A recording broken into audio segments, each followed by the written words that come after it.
그리고 교수님 평소에 중국에서 우리가 이제 중국 시장에서 중국 금융에서 돈을 벌어야 된다 이런 얘기 좀 많이 해주셨고요. 예. 그다음에 이제 금 뭐 좀 모아놔라 이런 얘기도 많이 하셨었어요. 그런 얘기들 지금 상황과 좀 맞물리게 설명 좀 부탁드릴 수 있을까요? 예, 저는 미국 비중 좀 줄이고 중국 비중을 좀 늘렸으면 좋겠다 이런 생각이 드는데요. 지금요? 예. 장기적으로 보면은 세계 GDP에서 미국 비중은 계속 축소되는 추세고요. 중국 비중은 올라가요.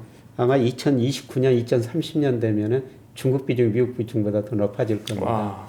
예, 그리고 전 세계 투자자들이 지금 중국 비중이 세계에서 차지하는 GDP 비중이 한 16%인데요. 금융자산 비중은 한 4% 안팎밖에 안 되거든요. 굉장히 작네요. 너무 낮다는 거죠.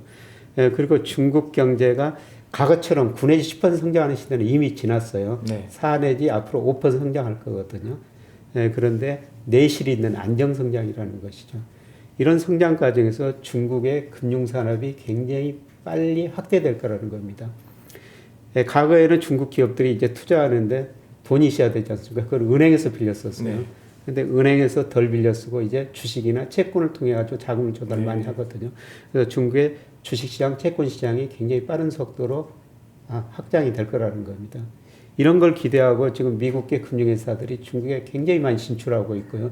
일본 노무라증권 같은 도 중국에 진출하고 있거든요. 그래서 중국의 경제 성장률은 4 내지 5%, 저는 안정성장이라고 보고 있는데요. 그러는 가운데 금융시장 굉장히 빨리 확대되리라고 보고 있거든요. 그래서 우리가 이제 중국과 가지고 저는 금융으로 국부를 늘려야 된다 이런 말씀을 드립니다만은 사실 우리 2000년 이후로 무역수지 흑자 중 82%가 중국에서 벌어들인 네. 겁니다. 그런데 갈수록 중국이 비싼 물건을 우리보다 더 싸게 생산할 가능성이 굉장히 높거든요. 네. 그래서 우리가 갈수록 중국에서 상품을 만들어가지고 돈 벌기는 쉽지 않은 시대다.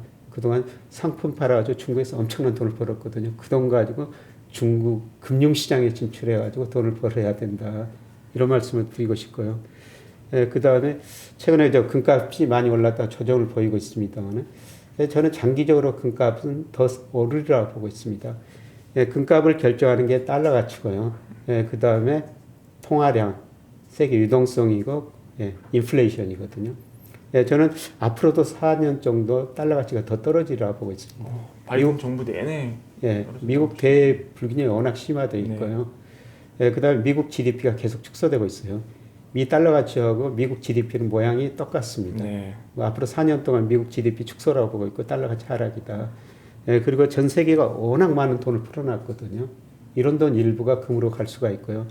그 다음에 앞으로 저는 가장 중요한 문제가 미국의 인플레이션이라고 보고 있는데요. 돈을 많이 풀고 그 다음에 중국이 미국한테 더 이상 물건을 싸게 공급할 수가 없어요. 미국에서 인플레가 올 수밖에 없거든요. 네.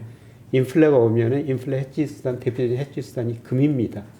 그래서 저는 앞으로도 4, 5년 계속 오를 수가 있다. 그래서 금값이 온수당 작년에 2,050달러까지 가다가 지금 1,900달러 안팎에서 움직이고 있습니다만은 저는 4, 5년 멀리 내다보면 3,000달러까지 갈 수 있다. 이렇게 전망하고 있습니다. 그래서 우리 자산 중에서도 금 비중도 많이는 편입할 필요는 없습니다. 한 10 내지 20%. 네. 근데 금 투자할 때 조심스럽게 생각하는 것은 오렌 버핏이 금은 알을 낳지 않은 암탉이다 그러는데요. 우리가 채권 사면 이자가 나오고 주식을 사면 배당이 나오는데 이자도 배당도 없는 게 금입니다. 금 투자할 때 그런 거는 조금 주의해야 되는데요. 저는 얼마든지 시세 차익은 누릴 수 있다고 생각하기 때문에 우리 자산 중에서 금도 좀 편입하시는 게 좋을 것 같습니다. 중국 얘기 조금만 더 해보겠습니다. 교수님. 그 중국이 이제 더 성장할 것이라는 거에선 이견이 없을 텐데요. 우리나라도 이제 예전에 그렇지 않습니까? 이렇게 금융이 좀 부실한 은행들이 한번 넘어지면서 구조조정이 되고 통폐합되고 이런 똑똑한 과정을 겪었잖아요. 중국도 지금 은행이 굉장히 많고 일부 부실 은행도 있다 이런 게 나오는데 그런 게 뇌관이 돼서 중국 경제가 한번 휘청거릴 가능성도 있지 않겠습니까? 그러니까 우리가 97년 외환위기를 겪으면서 우리나라 30대 재벌 중 11개 해체되고 은행 14개 없어졌습니다. 한마디로 97년 외환위기가 부실한 기업 은행을 처리하는 과정이었었습니다. 그때 코스피가 277까지 떨어졌고요. 277. 그 다음에 원달러 환율이 한때 1,850원, 일시적으로 2,000원 근처까지 갔었습니다. 그런데 그때 외국인한테 우리가 정말 좋은 투자 기회를 줬었죠. 한국 자산가격이 떨어졌죠. 코스피 277까지 떨어졌고, 환율 떨어졌으니까 뭐 외국인들한테 정말 좋은 기회를 줬었죠. 그때 그 론스타가 외환은행 사가지고 나중에 자산가가 오르고 원화가치 오르니까 한 4조 9천억 벌어갔거든요. 근데 저는 중국이 지금 그 비슷한 시점이라고 봐하고 있어요. 네. 우리는 IMF 때문에 굉장히 빠른 구조조정했죠. 근데 중국은 스스로 구조조정하기 때문에 구조조정 속도가 좀 느릴 거예요. 근데 중국의 지금 기업 부채가 GDP 대비 162%, 작년 2분기 기준으로 높아요. 부실한 은행도 있습니다. 네. 이거 계속 구조조정 해갈 거거든요. 근데 거의 올해가 그 막바지 단계가 아닐까. 그래서 구조조정하고 안정성장 국면에 들어서면서 주식시장이 굉장히 빠른 속도로 팽창하거든요. 네, 저는 지금이 그런 국면이 서서히 가까워졌다고 보기 때문에 중국 투자를 늘리시라고 말씀을 드리는 겁니다. 네. 교수님, 근데 아까 2023년 정도 이제 부채 위기가 글로벌하게 올 수 있다. 네. 이제 전 세계 양적 깎기를 하면은 그 중국이 지금 부채 비율이 높으면은 그때 확 타격을 입을 것 같기도 한데요. 그러면 기다렸다가 2023년 이후에 투자하는 게 나은가요? 지금 투자하는 게 나은가요? 중국은 상대적으로 영향을 덜 받을 것 같아요. 왜냐하면 중국은 14억에 가까운 소비자들이 있거든요. 2019년에 중국의 1인당 국민소득이 1만 달러가 돌파했어요. 네.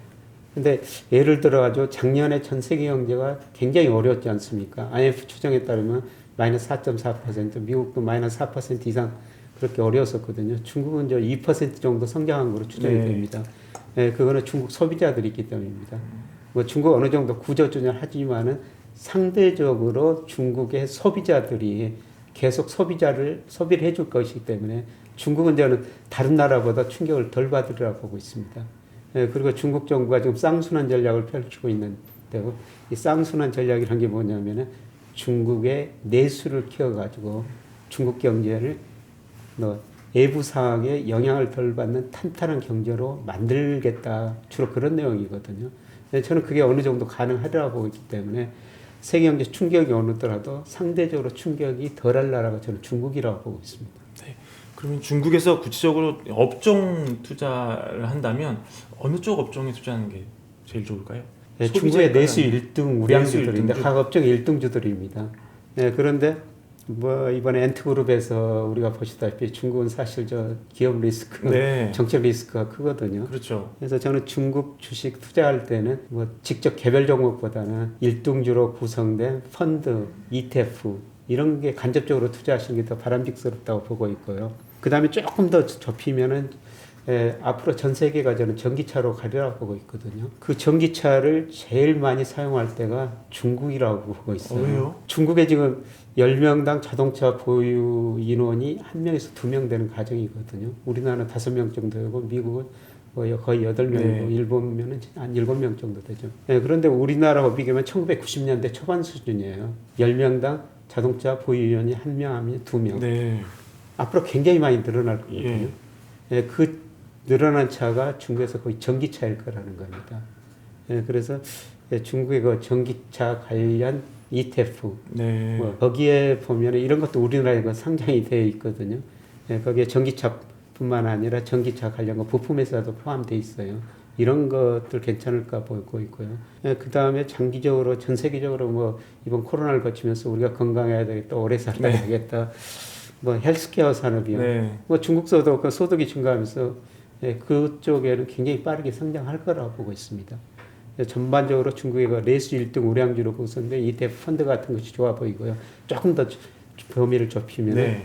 2차 뭐 전기차 관련, 바이오 관련 뭐 이런 것들은 상대적으로 더 성장하리라고 보고 있습니다. 네.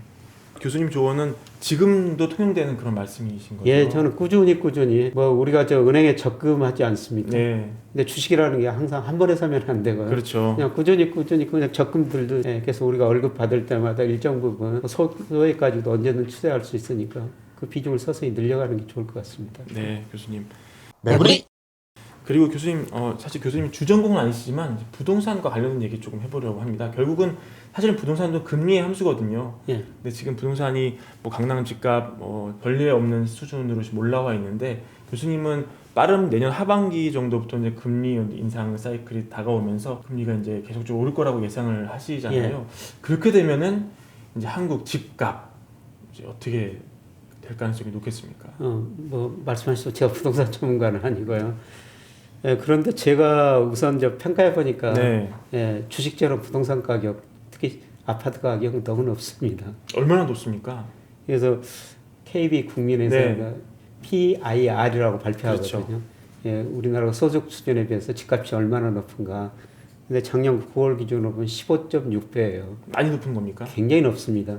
우리나라 높은 나라가 제가 기억하기로 제가 찾아본 홍콩뿐이 없습니다. 홍콩이요? 뭐 런던, 그 다음에 도쿄, 심지어는 뉴욕보다도 추정하는 방법에 따라서 높고요. 네. 예, 그 다음에 PRR이라고 있습니다. 네. 아파트 가격이 렌트에 비해서 얼마나 올랐는가. 이거 지금 사상 최고치까지 올라 있거든요. 네. 그래서 절대적으로 보면은 부동산 가격도 매우 높은 수준에 있다. 저는 그렇게 보고 있고요. 근데 앞으로 어떻게 될 것인가 그게 문제인데 올 상반기에 상승률은 고점이 나오고요. 예, 작년에 저 아파트 가격이 전국 평균이 감정원 통계하고 KB 통계하고 다릅니다. 조금 KB 다르죠. 통계는 한 9.6% 네. 정도 올랐더라고요. 그런데 이 수준이 거의 상승 측면에서는 정점이고요. 상승률 측면에서 예, 정점. 예. 네. 예, 그래서 상승률이 올 하반기로 갈수록 둔화되다가 특히 하반기 말에는 수준 자체, 그러니까 상승률이 마이너스로 갈 수가 있다는 것이죠. 예, 그리고 한번 이렇게 상승률이 꺾이면은 우리나라 부동산 가격이 한 4, 5년 정도는 소폭 하락하든지 정체 상태를 보였거든요. 그래서 저는 뭐 올 하반기부터는 꺾이면서 이런 거 하락 추세 혹은 조정 모습이 한 4, 5년 정도 가리라고 보고 있습니다. 올 하반기 꺾이는 가장 결정적인 이유는 역시는 금리겠죠. 예, 금리가 많이 오르고요. 예, 그 다음에 뭐 아마 정부 정책들 그동안 엄청 냈지 않습니까? 네. 예, 이런 것들이 시차를 두고 좀 영향을 미치리라고 보고 있어요. 정부 정책이 저희 이제 막 무용론을 많이 이제 얘기했었는데 그게 결국은 이제 조금 시차를 두고 데미지라고 하긴 좀 그렇지만 일단 집값에 영향을 주는 모양이죠. 예, 사실 뭐 이번 정부에서 그런 이야기를 많이 했습니다만은 이번 정부에서 집값 상승한 거는 지난 정부에서 많이 풀어놨기 때문이다. 뭐 전체적으로는 사실이 아닌데요. 네. 예, 정책 상당히 시차를 미치고 영향을 미치거든요. 예, 부분적으로 저는 그런 영향도 있다고 보고 있고요. 뭐 이번 정부가 정말 효과가 없다. 뭐 이렇게 뭐 20몇 번 정책을 내놨다는데 네. 예, 저는 그 효과가 시차를 두고 올 하반기 내년에는 분명히 나타나리라 보고 있습니다. 예, 그리고 예, 말씀하셨습니다만 이미 전 세계적인 금리가 이제 오르는 추세로 돌아섰거든요. 사실 적정금리보다도 시장금리가 너무 낮아요. 결국은 금리도 정상으로 가는 과정이 전개되거든요. 그래서 저는 미국 금리 먼저 오르고 뒤따라 우리 금리는 그렇게 많이는 안 올 것 같습니다만 우리 금리도 오르면서 이게 모든 자산 가격에 영향을 줄 시점이 머지 않았다고 생각하고 있습니다. 우리 금리는 어느 정도까지 오를 수 있다고 생각하세요? 우리 금리는 지금 뭐 기존 금리는 올해 못 올릴 겁니다. 네. 뭐 아직 물가도 안정돼 있고 경제가 회복되더라도 실제 GDP가 잠재 GDP 밑에 있으니까. 네. 예, 그런데 저는 저 국채 10년 수익률 1.7% 안팎인데 그게 2.5% 정도가 2.5%요? 적정 수준일 것이다. 이렇게 추정하고 있습니다. 그럼 교수님 지금 사실 이제 주택을 구입할 때 거의 이제 대출을 끼고 구입을 하잖아요. 주담대라고 우리가 하죠. 예. 그럼 만약에 지금 변동금리인 분들은 지금이라도 빨리 고정금리로 갈아타는 게 현명하겠네요. 기간의 문제인데요. 네. 그러니까 앞으로 3, 4년 이 정도 보면은 금리가 좀 오를 겁니다. 네. 그런데 그 이후로 금리가 오르고 나서 전 세계 경제가 저는 또 한 번 디플레이션이 올 거라고 네. 2기가 올 수가 있다고 보고 있어요. 그러니까 2기가 오면은 또 금리가 떨어질 수밖에 네. 없죠. 그러니까 항상 우리가 기간의 문제, 시야를 어느 정도 보느냐 네. 이렇게 생각하는데 앞으로 2, 3년 본다면은 고정금리로 대출하신 게 많고요. 그런데 주택담보대출 금리 이거는 뭐 장기 아닙니까? 그렇죠. 네. 뭐 변동금리도 상관없다고 네. 생각하고 있습니다. 그렇군요. 그래서 예, 기간의 문제를 좀 생각해 볼 필요가 있다고 생각합니다. 네, 알겠습니다. 네, 경제위기가 오면 사실 집값도 출릴 수밖에 없는데요. 경제위기가 2023년, 24년쯤에 올 수 있다고 생각을 하시면 그 예상하는 그 위기의 수준 어느 정도로 봐야 됩니까? 예를 들어서 2008년 금융위기 정도 급의 위기를 예상하시는 건가요? 아니면 그 정도는 아니고 뭐 그저 반 정도? 아니면 반의 반 정도 이렇게 보시는 건가요? 예, 저는 더 심각하리라고 더 보고 있어요. 심각한다고요? 2008년보다? 예, 2008년 미국에서 글로벌 금융위기가 왔고, 예, 그 다음에 세계 경제가 마이너스 0.1% 성장했고요. 네. 예, 그런데 작년에는 세계 경제가 마이너스 4.4%예요. 작년이 2008년 글로벌 금융위기보다 충격이 훨씬 더 큰 겁니다. 예, 그런데 저는 다가올 금융위기는 더 크다고 생각하고 있거든요. 예, 문제는 정책 수단이 별로 없다는 것입니다. 2008년 작년 금융위기 경제위기 때는 각국 정부가 과감한 재정 지출을 늘렸거든요. 근데 정부가 부실해졌어요. 네. 정부가 돈 쓸 여지가 별로 없고요. 네, 그다음에 중앙은행이 가감히 금리 내리고 돈 풀어가지고 소비 투자를 부양했거든요. 네, 그런데 그동안 두 번의 위기를 겪으면서 저금리 풍부한 유동성 때문에 가계기업 부채가 늘었어요. 그러니까 다음 위기가 오면은 또 통화 정책을 쓸 텐데 가계기업이 부실해졌기 때문에 금리를 내리고 돈을 풀어도 소비 투자가 별로 안 늘어날 거라는 거예요. 네. 네, 그래서 다음 위기는 가계에 볼 수 없는 정말 더 큰 위기라고 저는 보고 있습니다. 그러면 집을 빨리 2022년 정도에 이제 좀 파는 게 더 나을 수도 있겠네요. 집값이 엄청 떨어질 거 아닙니까 그러면? 근데 집을 투자 목적으로 사셨다면 팔아야 되는데요. 근데 저는 늘 집은 투자재가 아니라 예. 소비재다. 뭐 집값이 오르든지 떨어졌든지 그냥 살만한 한 채 집은 있어야 되죠. 네. 근데 저는 투자 목적으로 주택을 구입하셨거나 부동산을 투자하신 분이라면은 뭐 조금 줄여주시는 게 좋을 것 같습니다. 그러니까 지금 1주택자를 제외한 다주택자 분들은 집을 지금 정리하는 게 낫다고 이제 생각을 하시는 거군요. 예, 투자 목적으로 사신 분들은요. 그 다음에 그 집이라는 게 부동산이라는 건 사실 유동성이 굉장히 떨어져요. 네. 주식시장은 유동성이 굉장히 높거든요. 주가는 떨어진다고 그러더라도 거래가 잘 되기 때문에 뭐 쉽게 팔 수가 있어요. 근데 부동산에 대한 기대 심리가 바뀌면은 거래가 갑자기 많이 줄어들고 그렇죠. 절벽이라고 그러죠. 예, 네. 안 팔리거든요. 그래서 부동산은 저는 좀 더 선제적으로 대응해야 된다. 네, 그렇게 보고 있습니다. 그러면 2023년 정도의 위기가 진짜로 온다고 가정하면은 보통 그게 부동산 시장에 반영되는 시점은 후행합니까? 선행합니까? 이번에는 좀 선행하리라고 보고 있어요. 왜냐하면 주택 가격이나 주식 가격이 너무 지금 거품에 저는 약간의 거품이 끼었다고 보고 있기 때문에 그게 금리가 오르면서 미리서 좀 조정을 보이리라고 보고 있거든요. 특히 그 주식 시장이 먼저 조정을 보이고 그 다음에 부동산 시장도 조정이 오리라고 보고 있습니다. 교수님 생각으로는 내년에 벌어질 시나리오인 거죠? 예예. 네. 오늘 목걸이 송연해지는 그런 얘기를 많이 들어서 저도 개인적으로 좀 잘 대비를 해야겠다는 그런 생각을 좀 해봤습니다. 네, 교수님 오늘 나오셔서 좋은 얘기 많이 해주셨는데요. 지금까지 이제 아직 이 얘기는 좀 더 해야 되는데 못 하셨다 이런 얘기 있으면 조금 더 첨언해 주실 수 있을까요? 제가 여러 가지 말씀을 드렸었습니다만 한번 좀 다른 분들 견해도 듣고 참조하셨으면 좋을 것 같고요. 그런데 그 자산 배분은 정말 그 포트폴리오를 한쪽에다가 좀 네. 비중을 너무 높이는 거는 낫고요. 조금과 앞으로 그 리스크 관리를 좀 하시는 게 좋을 것 같고 그 뭐 수단 하나가 저는 아까 말씀드렸습니다. 금입니다. 네. 그러니까 우리가 이거 인생을 살아가면서 거의 다 오르는 데다가 인생을 걸고 있거든요. 네. 우리 직장에 다니면서 승진하고 월급도 받고 오래 다니기를 원하고 있고요. 우리가 가지고 있는 주식, 뭐 부동산 다 오르길 기대하고 있죠. 근데 앞으로 뭐 빠르면 1, 2년 후에는 다른 시대가 올 수가 있다는 거거든요.